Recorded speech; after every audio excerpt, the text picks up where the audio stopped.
Good morning, students and my dear friends. I'm Dr. Shalini Shukla, and today is 17th of March 2023, Friday.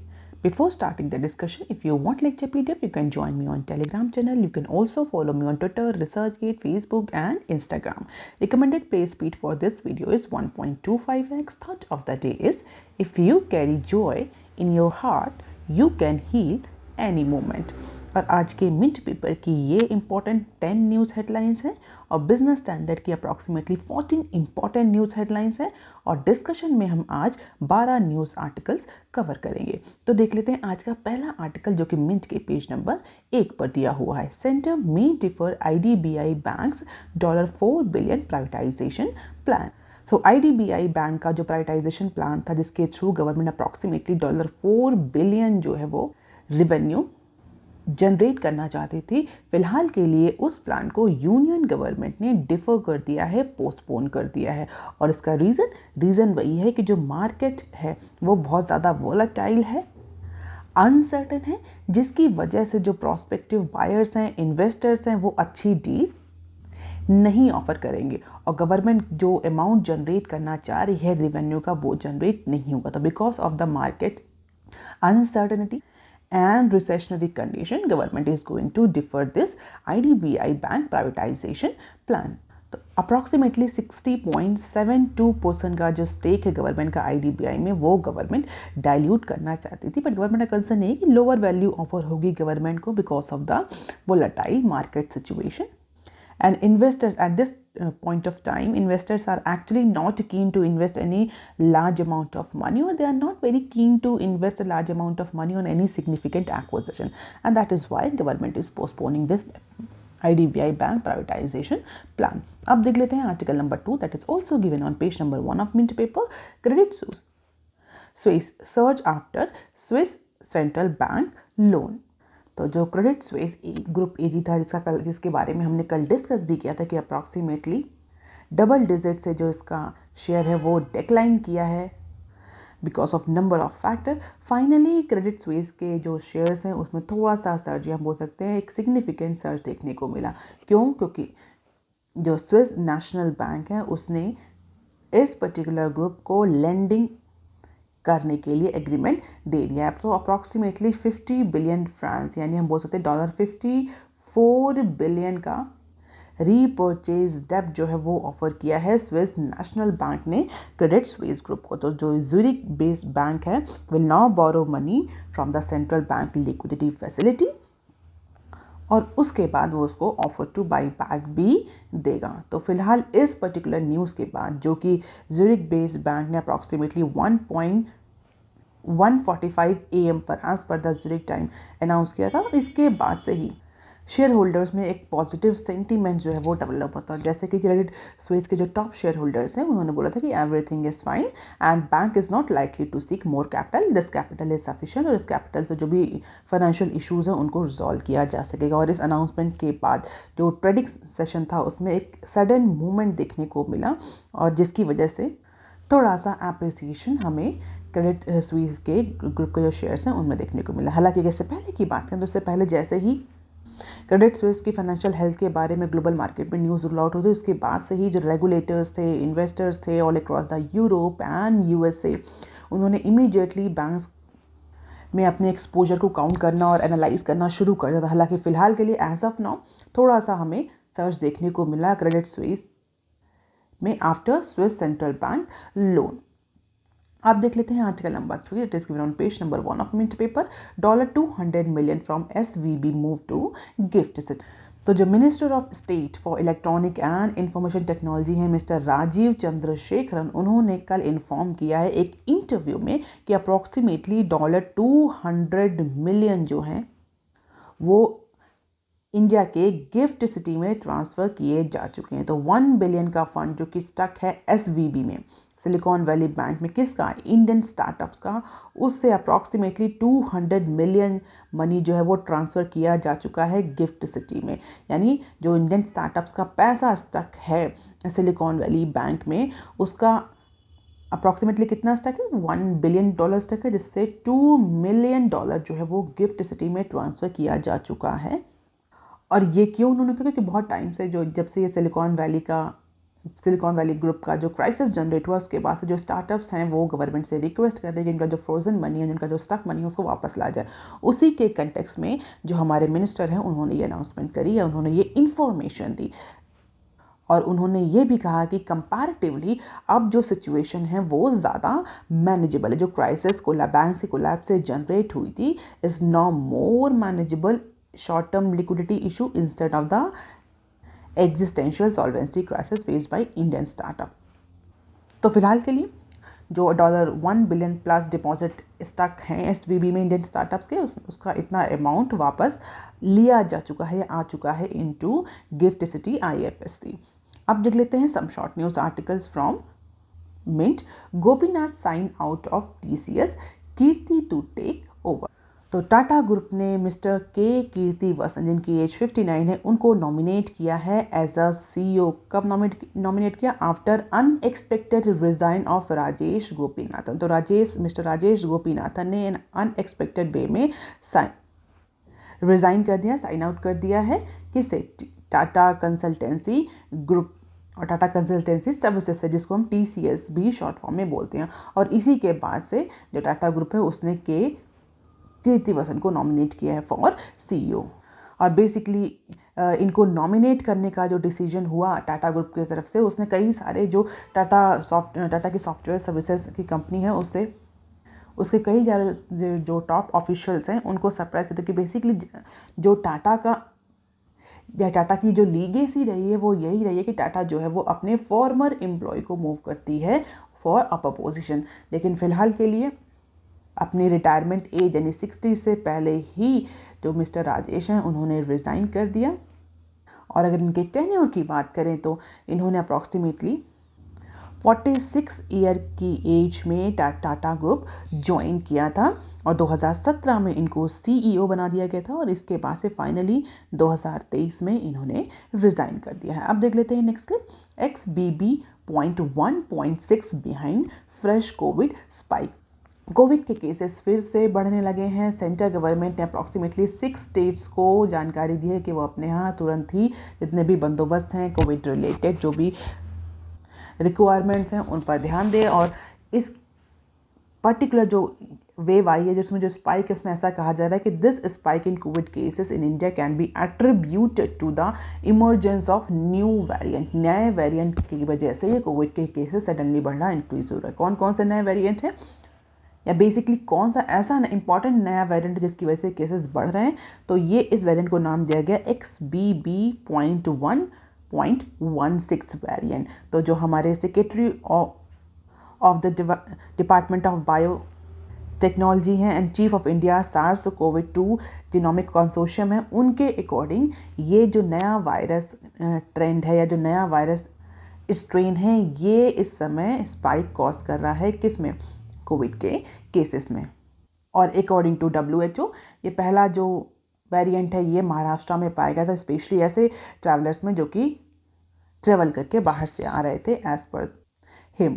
So let us सी कि आगे इसमें क्या development होता है vaccine को लेकर के। फिलहाल के लिए इतनी न्यूज़ है। आप देख लेते हैं बिजनेस स्टैंडर्ड की आर्टिकल नंबर 1 जो कि पेज नंबर 4 पर दिया हुआ है। Railways plans concession for truckers on DFCs। तो DFC stands for dedicated freight corridor. उसको हम कई बार डिस्कस कर चुके हैं कि it's a huge ambitious plan of central government और इंडियन रेलवे, जिसके तहत कई सारे डेडिकेटेड कॉरिडोर्स डेवलप किए जा रहे हैं in order to improve the connectivity for what? For transportation of goods and to improve ease of doing business. तो पोर्ट से कनेक्ट किया जा रहा है, डेडिकेटेड फ्रेट कॉरिडोर डेवलप किए जा रहे हैं। बहुत सारे इसके आर्म्स हैं जिसको हम कई बार डिस्कस भी कर चुके हैं। न्यूज़ क्या है? आज की न्यूज़ ये है कि इस पर्टिकुलर प्रोग्राम के तहत DFCs के तहत जो भी डेवलपमेंट हो रहा है, जो भी इंफ्रास्ट्रक्चर डेवलप किया जा रहा है, उसके तहत जो ट्रक ऑपरेटर्स हैं उनको इंडियन रेलवे कंसेशन प्रोवाइड करने जा रही है। सो ministry of railway is likely to offer number of concession to the truck operators on DFCs. Why? In a bid to capture the model freight share from the national highways. तो जो existing roll on है उसमें approximately 20 to 30% का relief offer कर सकती है ministry. और बहुत सारे बेसिस पर रो बेसिस में रोल ऑफ चार्जेस में भी कुछ ऑफर किया जा सकता है। इसके अलावा कई सारे और जो कंसेशन है, हायर कंसेशन है, वो मिनिस्ट्री ऑफर कर सकती है DFCs में ट्रक ऑपरेटर्स को। अब क्वेश्चन ये उठता है क्यों। बेसिकली अगर हम देखें तो ये जो ट्रक ऑपरेटर्स को जो ये कंसेशन ऑफ़र किया जा रहा है, ये इसलिए ऑफ़र किया जा रहा है कि जो ऑलरेडी एग्जिस्टिंग ट्रक यूज़र्स हैं वो रोड वेव से मूव करके रेलवेज में जो DFCs बन रहे हैं उस पर मूव करें। तो फिलहाल के लिए जो रेलवे बोर्ड है और जो DFCC है वो इस चीज़ को लेकर के डेलिब्रेशन नेगोशिएशन कर रहे हैं। अभी इस पर कितना कंसेशन ऑफर किया जाएगा, क्या क्राइटेरिया कंसेशन का, इस पर अभी डिस्कशन चल रहा है। लेकिन जो पर्पस है इस कंसेशन को ऑफर करने का वो यही है कि ट्रक अभी के लिए जो रो रेट्स हैं for truck data too high to make shift from roadways to railways. तो अगर इतने हाई रेट पर आप फ्रिज ऑफर करेंगे या एम्प्टी वैगन ऑफर करेंगे तो डेफिनेटली रोडवेज से रेलवे या रेलवे वैगन्स में मूव करना थोड़ा सा चैलेंजिंग होगा ट्रांसपोर्टर्स के लिए। तो इसीलिए जो कंसेशन है वो ऑफर किया जा रहा है ट्रक ऑपरेटर्स को कि वो ईजिली रोडवेज से रेलवेज पर के जो ट्रांसपोर्टेशन है उस पर मूव कर पाएँ। Railway has the 27% share in national logistic और जो पिछले कुछ 10 सालों से कंटिन्यूसली फॉल कर रहा है। अब मिनिस्ट्री का कितना शेयर है, अप्रॉक्सीमेटली 45% शेयर है मिनिस्ट्री का is into this national logistic Indian railway. So let us see जब DFCs कंप्लीट होंगे तो किस तरीके से ये मूवमेंट इंश्योर किया जाएगा। So this is the road ahead. Fret कितना कैरी होता है, railway, road, coastal shipping, inland waterways and pipeline का कितना कितना शेयर है। हम देख सकते हैं कि रोड का सबसे ज़्यादा शेयर और इसी रोड के शेयर को शिफ्ट करना है किसमें, रेलवेज में, और इसी के लिए DFCs जो हैं वो बनाए जा रहे हैं। अब देख लेते हैं article number 7 that is given on page number 6 of Business standard. UCO raises ₹500 crore in AT1 bonds to 9.5% highest rate in financial year 23। UCO bank ने, जिसको हम स्टेट ओन यूको बैंक के नाम से भी जानते हैं, थर्सडे को अप्रॉक्सीमेटली 500 करोड़ के AT1 बॉन्ड, जिसको एडिशनल टियर 1 बॉन्ड भी बोलते हैं, सेल किए। कूपन रेट क्या था, 9.5% के कूपन रेट से यूको बैंक ने 500 करोड़ के AT1 बॉन्ड सेल किए। AT1 बॉन्ड के बारे में हम सभी जानते हैं इसको परपेचुटी बॉन्ड बोलते हैं। परपेचुटी बॉन्ड मीन्स इसकी कोई मेच्योरिटी डेट नहीं होती। जो बैंक्स होते हैं, फाइनेंशियल इंस्टीट्यूशंस होते हैं, अपनी फाइनेंशियल कंडीशंस के अकॉर्डिंग इसको बाई बैक कर सकते हैं डेफिनेटली, क्योंकि इसमें कोई मेच्योरिटी डेट नहीं होती। These are the very risky instrument. अब रिस्की होते हैं तो डेफिनेटली इन पर जो इंटरेस्ट रेट होता है, जो उस पर कूपन रेट होता है, वो हायर होता है in comparison to the prevailing interest rate, क्योंकि डेफिनेटली इसमें वही इन्वेस्टर्स इन्वेस्ट करेंगे जिनको ज़्यादा से ज़्यादा रेट ऑफ रिटर्न चाहिए,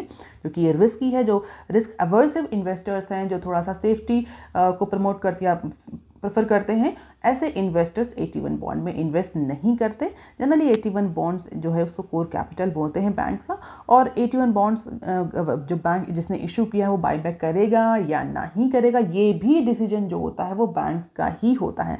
and that is why this AT1 bonds are called as risky instrument. और बेसल 3 नॉर्म्स के अकॉर्डिंग एक सर्टन परसेंटेज डिसाइड है कि बैंक्स AT1 बॉन्ड्स के थ्रू और टियर 2 बॉन्ड के थ्रू कितना फंड रेज कर सकते हैं, कितना कैपिटल रेज कर सकते हैं। ये तो बात रही AT1 बॉन्ड की। अब देखते थे यूको ने 500 करोड़ का पैसा जो है वो मार्केट से उठाया है AT1 बॉन्ड सेल करके। हाईएस्ट कूपन रेट पे सेल किया। ऐसा कहा जा रहा है कि फाइनेंशियल ईयर 23 का ये अभी तक का हाईएस्ट कूपन रेट है जो बैंक ने ऑफर किया है। यानी फाइनेंशियल ईयर 23 जो कि खत्म होने वाला है, उसमें अभी तक जितने भी AT1 बॉन्ड सोल्ड किए हैं बैंक्स ने या सेल किए हैं बैंक ने, उनमें से किसी ने भी इतना हायर इंटरेस्ट रेट ऑफर नहीं किया है इन्वेस्टर को। हालांकि कूपन रेट क्या होता है, कूपन रेट ऐसा रेट इंटरेस्ट रेट जो कि इन्वेस्टर्स या रेट ऑफ इंटरेस्ट होता है जो पीरियडिकली इन्वेस्टर्स को पे किया जाता है। अब क्वेश्चन ये उठता है क्यों यूको बैंक ने इतना हायर इंटरेस्ट रेट ऑफर किया जबकि जो प्रिवेलिंग इंटरेस्ट रेट है वो उतना ज़्यादा नहीं है AT1 बॉन्ड के केस में। Reason behind tighter financial condition. ऐसा एनालिस्ट का कहना है कि जो यूको बैंक है उसकी जो फाइनेंशियल कंडीशन है that is not very good, that is not very healthy, और इसीलिए ज़्यादा से ज़्यादा इन्वेस्टर्स को प्रमोट करने के लिए, अपने इंस्ट्रूमेंट को प्रमोट करने के लिए, लुक्रेटिव बनाने के लिए, अट्रैक्टिव बनाने के लिए यूको बैंक ने ये हायर इंटरेस्ट रेट ऑफर किया है, हायर कूपन रेट ऑफर किया है थ्रू इट्स AT1 बॉन्ड। और जैसा कि हम ऑलरेडी डिस्कस कर चुके हैं, कोर इक्विटी कैपिटल का एक पार्ट होता है AT1 बॉन्ड्स के थ्रू जो फंड जनरेट होता है, इन्हें परपेचुअल बॉन्ड्स भी बोलते हैं। पीरियोडिक इंटरेस्ट पेमेंट होता है जो बैंक्स करते हैं, जो इशूअर होते हैं वो करते हैं, but there is no redemption of the principal amount. Only banks they feel they can go for buy back option, वो भी उनकी मर्जी के अकॉर्डिंग, उन पर कोई मैंडेटरी ऐसा नहीं होता है। And most of the cases में AT1 बॉन्ड्स में जो रिटर्न मिलता है इन्वेस्टर को वो Tier 2 बॉन्ड से या A2 बॉन्ड से ज़्यादा होता है। That is Y investor prefer into this types of bond. So this is the market.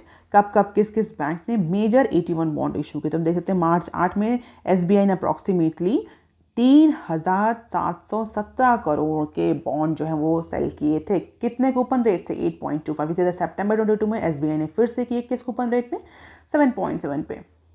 और 2023 में अगर हम देखें तो 2023 में जो AT1 बॉन्ड के जो कूपन रेट हैं वो हार्डन हुए हैं, इंक्रीज हुए हैं because of the tighter financial condition and inflationary situation. और जिस तरीके से इस समय का जो ट्रेडिंग एनवायरनमेंट चल रहा है, मार्केट चल रही है आफ्टर SVB कोलैप्स बैंक, तो यूको को थोड़ा सा प्रेशर में आना ही था। हालांकि टाइटर फाइनेंशियल कंडीशन के अकॉर्डिंग अगर हम देखें इस समय की फाइनेंशियल कंडीशन के अकॉर्डिंग हम देखें तो this was not a good time to float this AT1 bond.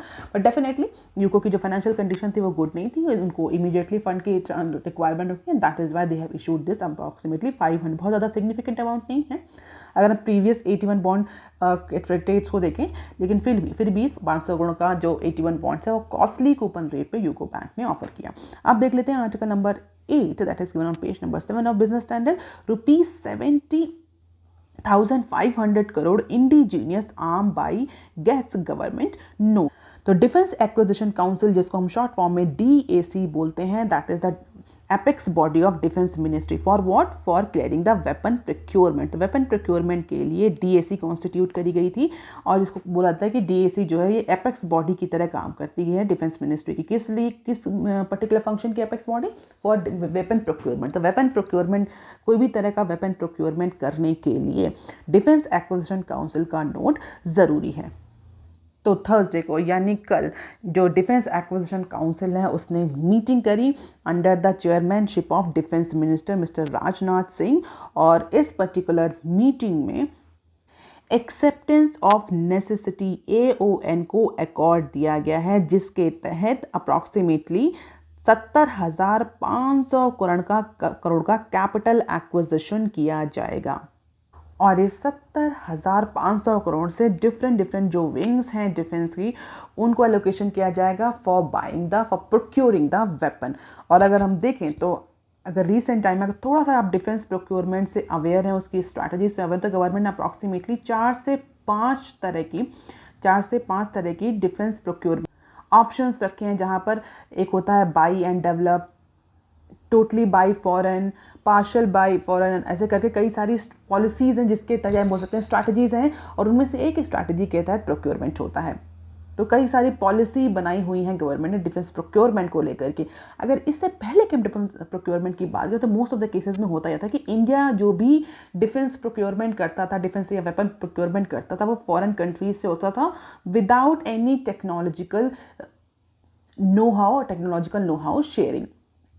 हालांकि रिसेंटली गवर्नमेंट ने ये सारे जो पॉलिसी हैं डिफेंस प्रोक्योरमेंट की पॉलिसी उसको मॉडिफाई किया और कई 4 से 5 तरह के ऑप्शंस रखे हैं प्रोक्योरमेंट के लिए, और ये भी बताया कि हर प्रोक्योरमेंट में किस तरह का टर्म्स एंड कंडीशंस होंगी। अगर टोटली फॉरेन प्रोक्योरमेंट हम कर रहे हैं तो उसमें टेक्नोलॉजी शेयरिंग को लेकर के क्या क्या क्लॉजेज होंगे। अगर हम पार्शल फॉरेन प्रोक्योरमेंट कर रहे हैं कि कुछ जो वेपन्स हैं या कुछ पार्ट हैं वेपन्स के वो फॉरेन से आएंगे, असेंबलिंग इंडिया में होगी, तो उसको लेकर क्या टर्म्स एंड कंडीशंस होंगे। इस तरह कई सारी स्ट्रैटेजीज जो हैं वो गवर्नमेंट ने डिसाइड करी हैं, और इसी के तहत डिफेंस एक्विजिशन काउंसिल DAC भी कॉन्स्टिट्यूट करी गई थी।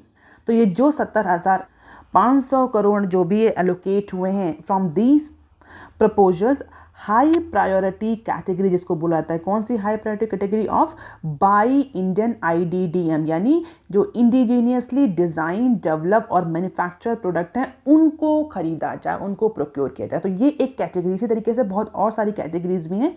बाई, ये इसको बोलते हैं high priority category. It means जो भी प्रोक्योरमेंट होंगे उनमें सबसे पहले इसी कैटेगरी को प्रेफरेंस दी जाएगी। इस कैटेगरी में कौन से वेपन्स आते हैं, कौन से अप्लायंसेस आते हैं? तो अगर हम देखें तो वेपन इंडियन IDDM मतलब इंडिजीनियसली डिज़ाइन भी है वो प्रोक्योरमेंट, या वो वेपन इंडिजीनियसली डेवलप भी है और इंडिजीनियसली मैन्युफैक्चर्ड भी है। इट मीन्स उसकी डिज़ाइनिंग, डेवलपमेंट, मैन्युफैक्चरिंग तीनों ही इंडिया में हुई हैं। इट मीन्स इंडिजीनियस प्रोडक्ट है। तो इसी पर्टिकुलर हाई प्रायोरिटी कैटेगरी के थ्रू अप्रॉक्सीमेटली 56,000 करोड़ की बाइंग करी जाएगी, एक्विजिशन करी जाएगी फॉर इंडियन नेवी। तो Indian navy acquisition approximately 56,000 crore का एलोकेशन इंडियन नेवी को होगा। और किस लिए होगा? By Indian IDDM। जो भी वेपन्स या जो भी आर्टिलरी या जो भी इक्विपमेंट्स खरीदने हैं उनको इस पर्टिकुलर हाई प्रायोरिटी कैटेगरी के थ्रू आप खरीदेंगे। It means Indian weapons, Indian equipments, Indian appliances ही खरीदने हैं। And this largely include BrahMos missile, Shakti electronic warfare system and maritime utility helicopter. ये तीनों ही इसका मतलब indigenously developed, design and manufacture product है। अगर आप किसी कॉम्पिटिटिव एग्जाम की तैयारी कर रहे हैं तो आप इसको याद कर सकते हैं। हालांकि इस पूरे फाइनेंशियल ईयर की अगर हम बात करें तो पूरे फाइनेंशियल ईयर में अप्रॉक्सीमेटली 2.71 ट्रिलियन का कैपिटल एक्विजिशन प्लान जो था वो गवर्नमेंट ने या मिनिस्ट्री ने रखा था, जिसमें से 99% जो है वो केवल इंडियन इंडस्ट्रीज ने ही सोर्स किया है। यानी 2.71 ट्रिलियन का जो भी एक्विजिशन हुआ है फाइनेंशियल ईयर 23 में, उसमें से 99% जो एक्विजिशन ऐसा कहा जा रहा है वो इंडियन इंडस्ट्री से ही सोर्स किया जा रहा है। And such a quantum of indigenous procurement will definitely galvanize the Indian industry and आत्मनिर्भर भारत प्रोग्राम। तो आत्मनिर्भर भारत प्रोग्राम के तहत इतने सारे एक्विजिशन अभी तक किए जा चुके हैं और जिस तरीके से गवर्नमेंट हाई प्रायोरिटी कैटेगरी में डाला उसने बाई IDDM को, उसके बाद ये भी कहा जा रहा है कि इससे इंडिया में जो डिफेंस इंडस्ट्री है उसको बहुत ज़्यादा बूस्ट मिलेगा, क्योंकि अगर उसके प्रोडक्ट इंडिया में ही यूज़ होना तो और ज़्यादा डेवलपमेंट करेंगे, उनके पास और ज़्यादा डिमांड होगी, इन्वेस्टमेंट होगा। तो definitely it is one of the very big push for आत्मनिर्भर भारत, जहाँ पर इंडिया की जो डिपेंडेंसी थी डिफेंस को लेकर के स्पेशली फॉरेन कंट्रीज वो रिड्यूस होगी अपकमिंग टाइम में। आप देख लेते हैं some short news clips from Business Standard. Keep margin of safety amid global turmoil, CEA। तो CEA stands for chief economic adviser. कौन है हमारा chief economic adviser? Mister V Anantha Nageshwar. उन्होंने अभी फिलहाल के लिए अपने जो रिसेंट इंटरव्यू उसमें बोला कि जिस तरीके से ग्लोबल अनसर्टेनिटी बढ़ रही है, बैंकिंग क्राइसिस हमें देखने को मिल रही है US और EU जैसे इकोनॉमीज में, इस पर्टिकुलर सिचुएशन में चाहे वो इंडिविजुअल इन्वेस्टर हो, चाहे वो इंडिविजुअल इन्वेस्टर या इंडिविजुअल हाउस होल्ड हो या बैंक्स हो या बिजनेस ऑर्गेनाइजेशंस हो, इन सभी इन्वेस्टर्स को, इन सभी को मार्जिन ऑफ सेफ्टी मेंटेन करके रखना पड़ेगा। क्योंकि अगर हम रिसेंट IMF के प्रोजेक्शंस को देखें तो वो आउटडेटेड हो चुके हैं, क्योंकि उन्होंने जब IMF ने जो प्रोजेक्शन किया था वो पहले की सिचुएशन भी किया था। अब की सिचुएशन जो है मतलब 2-3 महीने पहले की सिचुएशन और आज की सिचुएशन में बहुत ज़्यादा डिफरेंस है, ऐसा कहना है हमारे CEA का। और उसके अकॉर्डिंग चाहे इंडिविजुअल इन्वेस्टर्स हों, बैंक्स हों, बिजनेस ऑर्गेनाइजेशंस हों, they all have to maintain the margin of safety. अगर हम IMF के प्रोजेक्शन की बात करें तो IMF has projected that the global economy will grow at 2.9% in financial year 23 and 3.1% in financial year 24। तो 24 और 23 का प्रोजेक्शन है, बट हमारे जो CEA उनका ये कहना है कि ये जो प्रोजेक्शन है ये आउटडेटेड हो चुकी है, क्योंकि अभी की सिचुएशन ज़्यादा अनसर्टन है, ग्लोबल अनसर्टनिटी मेंटेन हो रही है और ज़्यादा लॉन्गर पीरियड ऑफ टाइम के लिए। बैंकिंग क्राइसिस जो है वो जनरेट होना शुरू हो चुकी है डेवलप्ड इकोनॉमी में, तो उसका इम्पैक्ट जो है और ज़्यादा देखने को मिलेगा इमर्जिंग मार्केट में। तो that is why there is a need to maintain the margin of safety by banks और business organisation as well as individuals. अब देख लेते हैं next clip. Rajesh Gopinathan quits TCS CEO। This news we have covered in mid session.